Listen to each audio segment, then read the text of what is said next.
નમસ્કાર મિત્રો, જીવામૃતના સફળ પ્રયોગ પછી આજે એક નવી શરૂઆત કરી છે.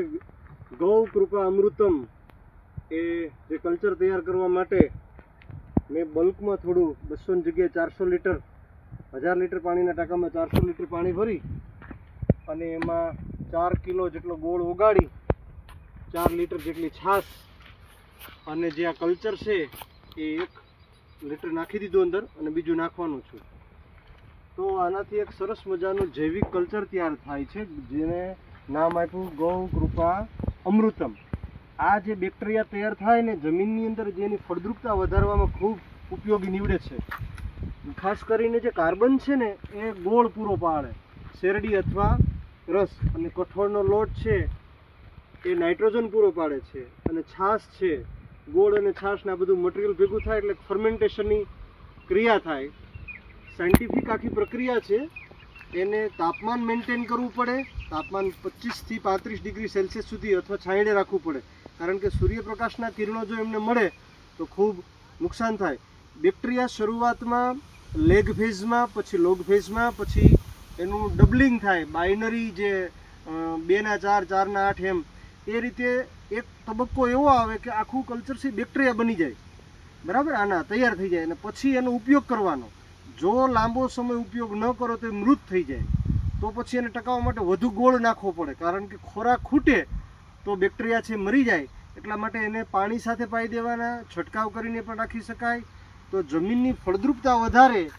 અને જીવામૃતના સફળ પ્રયોગ પછી આ જે ગૌકૃપા અમૃતમ છે એ તૈયાર કર્યું છે.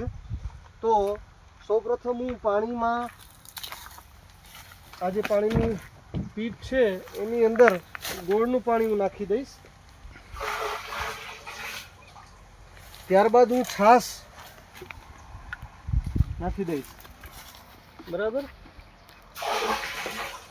છાશમાં દેશી ગાયની તાજી છાશ, બરાબર, કારણ કે આ જે બેક્ટેરિયા બનાવ્યો હોય એની અંદર જે બેક્ટેરિયા એરોબિક અનએરોબિક એ ખાસ જોવું પડે, ટેમ્પરેચર જોવું પડે. અને કુદરતની એટલી સરસ પેલી છે કે એની અંદર માત્રા છે એ વધી જાય. એને દિવસમાં 2 વખત ઘડિયાળના કાંટાની દિશામાં એને હલાવવાનું, બરાબર, સવાર સાંજ. તડકો ન આવે એનું ખાસ ધ્યાન રાખવાનું, અને સુતરાવ કાપડથી આને ઢાંકી દેવાનું. પછી જો આની મજા, કોઈ પણ પ્રકારના કેમિકલ વગર, આમાં કોઈ કેમિકલ નથી હોતું. દિન બદિન આની જે સંખ્યા છે વધતી જાય, અને જે તૈયાર થાય એ ભાગ અને તૈયાર થયેલો જે ભાગ છે એમાંથી તમે 1-2 લીટર લઈ લ્યો પાછું, તો ફરી પાછું એનો ઉપયોગ તમે કરી શકો. તો મેં આ પહેલો પ્રયાસ કર્યો છે, એમાં આપણે કેટલા સફળ જઈએ તો એ વધુ આગળના વિડીયોમાં કહીશ. નમસ્કાર. બારોડ ફાર્મની અંદર આપણી એવી ઈચ્છા છે કે સંપૂર્ણ સજીવ ખેતી થાય, એ ઉમદા ઉદ્દેશને પાર પાડવા માટે અથાગ પ્રયત્ન કરવો છે. પણ જમીનમાં એક પણ પ્રકારનું ઝેર નાખવું નથી, અને ઝેર મુક્ત ઉત્પાદન થાય એવી તૈયારી સાથે. અને આમાંથી જે ગૌ કૃપા અમૃતમ તૈયાર થાય એ કોઈ પણ ખેડૂતોને જોઈતું હોય તો આપણે એમને ફ્રીમાં પણ આપશું, જેથી કરીને આને આગળ પ્રોસેસ ચાલે ને એના માધ્યમથી આપણે એક સારો સંદેશ ખેડૂત મિત્રોને આપી શકીએ. જય જવાન, જય કિસાન, ભારત માતા કી જય.